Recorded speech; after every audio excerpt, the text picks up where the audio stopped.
Hello viewers, কেমন আছেন আপনারা সবাই? আজ বঙ্গবন্ধু শেখ মুজিব কুইজ 23শে ডিসেম্বর 2020। আপনারা অধিক আগ্রহে অপেক্ষা করছেন প্রশ্নের জন্য। আমরা প্রশ্নে ফিরে যাই। প্রশ্নটা অনেক ছোট।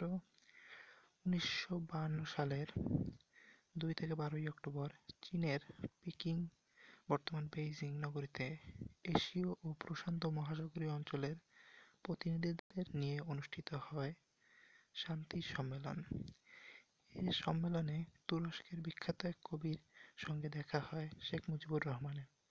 কোন কবির সঙ্গে শেখ মুজিবুর রহমানের সাক্ষাৎ হয়েছিল?